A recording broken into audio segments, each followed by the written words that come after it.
Welcome back to my channel. আমি সুতপা চলে এসেছি আবারও আজকে কিছু নিয়ে।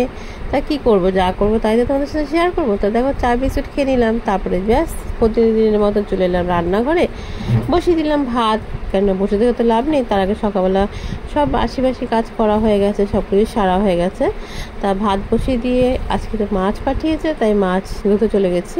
তা দেখো, কাতলা মাছ, চিংড়ি মাছ, পমফ্রেট মাছ, কোনো মাছটাই কাটা নেই। আমি সবগুলো এবার এক এক করে কাটবো। তাই জন্য আমি কী করলাম, ভাতটা বসিয়ে দিয়ে কলতলা চলে গেছি মাছ কাটার জন্য। আর আমার চিংড়ি মাছ কাটা দেখো, মানে পাট, লেজ, সব মাথা সব বাদ দিয়ে, মানে মাথাটা যদিও আমি নিয়ে নিই, কিন্তু যেগুলো ভালো একটু মানে শক্ত শক্ত সেগুলো নিয়েছি, খুব সবগুলো নিতে পারিনি। মাছ বুঝে সব কিছু নিতে হয়েছে, বুঝতে পারছো। আর মাছগুলো তো কাটছি, হাতে তো জল ভর্তি, যেন স্লিপ কাটছে, জানো তো। তাই জন্য আমার একটু দেরি হচ্ছে। আর আমার পুরো খোসাটা আমি বাদ দিয়ে দিচ্ছি। এমনকি পাগুলো থাকলে না আমার দেখতে ভালো লাগে না, কেন জানি না। এবার চিংড়ি মাছের বাদ বাকি অংশটা কিন্তু বাটা খাওয়া যায়, কিন্তু সেই সবগুলো তো নিই নি।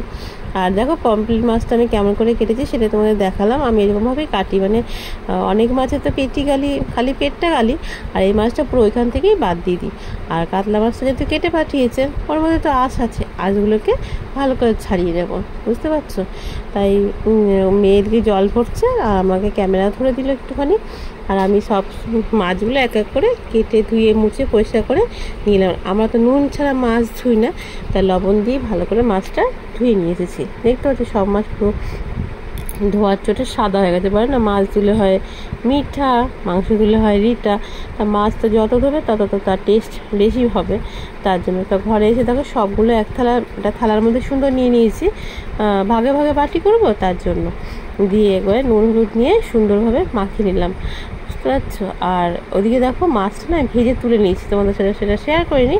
আর লাস্টে কানকোর পাশে যে মাছ দুটো, যেটা কানকো থাকে, মানে মাছের মাথার একটু লেগে আছে, কী করবো, ডাল তো করতে হবে, জানো আমাকে ডাল ছাড়া আমার রান্না করা হয় না। তাই কী করলাম, সেটা ভাজলাম, ভেজে নিয়ে ওর মধ্যে আমি জিরে, লঙ্কা, তেজপাতা দিলাম, দিয়ে তারপরে আদা দিলাম, দিয়ে মুগ ডালটা ধুয়ে তার সাথে একটু নুন, হলুদ, জিরে গুঁড়ো দিয়ে দিলাম। লঙ্কাটা দেওয়া হয়নি আজকে, কিন্তু এরকমভাবে কী করবো, বসে না থাকে ডালটাও বসিয়ে দিলাম, বুঝতে পারতো। মাছের মাথা দিয়ে ডাল খাওয়া হয়। আর এটা যেহেতু কানকোর দিকের মাছটা, এটা তো কাটা কাটা একটা ভাব আছে, আর মানে মাছটাও বেশি থাকবে।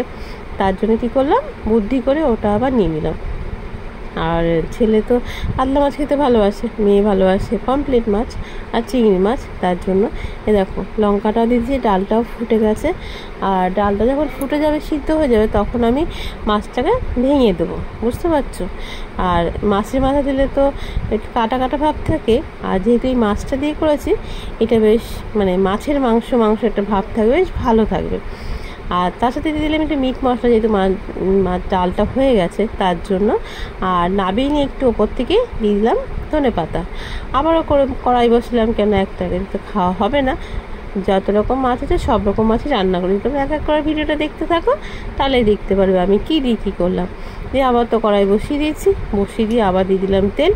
পমফ্রেট মাছ ভাজতে গেলে তো গ্যাসটা সবসময় হাই করে রাখতে হয়, গ্যাস কমালে কিন্তু মাছ ভাজা ভালো হবে না, তাই না বলো। আমি এতটা এই জিনিসটা জানতাম না, মানে রান্না করতে করতে জিনিসটা বুঝেছি। তাই দেখো, গ্যাসটা হাই করা আছে, আমি মাছগুলোকে ভেজে নিচ্ছি, উল্টে পাল্টে ভালো করে ভেজে নিচ্ছি, বুঝতে পারছো। দুটো ভাজা হয়ে গেছে, আর যে দুটো আছে সেই দুটো আমি আস্তে আস্তে সবগুলো একসাথে ভেজে নিলাম।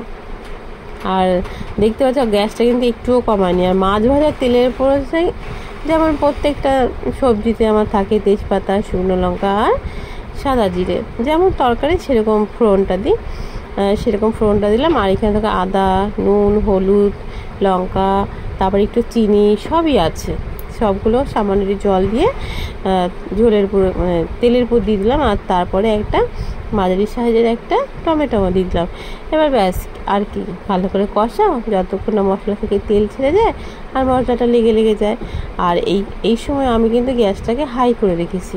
আর আমার চোখ আর হাত দুটোই আছে কড়াইয়ের মধ্যে, দেখতেই পাচ্ছ, অনবরত আমি নাড়ছি যাতে মশলাটা লেগে না যায়, বুঝতে পারছো। এই দেখো আর মশলা কষানোর চোটেই বোঝা যায় যে তরকারিটা কীরকম হবে, তাই না? আর যেহেতু নুনটা দিলে দেখবে যে কোনো তরকারিতে কষানোর সময় খুব সুন্দর একটা গন্ধ, মানে তুমি যদি রসুন দিয়ে করো রসুনের গন্ধ পাবে, যদি মশলা দিয়ে করো মশলার গন্ধ পাবে। আর আমরা তো পেঁয়াজ রসুন দিয়ে মাছটা খাই না, আমাদের মাছের মধ্যে জিরে লঙ্কা আদা এইসবই পড়ে, লাস্টে ধনেপাতা পড়ে, গরম মশলা পড়ে, মিট মশলা যেমন যে দেওয়া আর কি। সেরকমভাবে আমি মাছটা করে ফেললাম। এই দেখো নাবিয়ে নিয়ে ওপর দিয়ে একটু ধনেপাতা দিলাম, দেখতে ভালো লাগে। এবার চলে এসেছি চিংড়ি মাছ নিয়ে। ওটাও তো একবারই নুন হলুদ মাখানো ছিল। দেখো আবার কড়াই বসিয়ে দিলাম, দিয়ে দিলাম খানিকটা সর্ষের তেল, যেমন পরিমাণে লাগবে সেরকম পরিমাণে দিয়ে দিলাম, দেখতে পাচ্ছ। আর একবার ফোড়নটাকে না আমি একবারে দিয়ে দিলাম।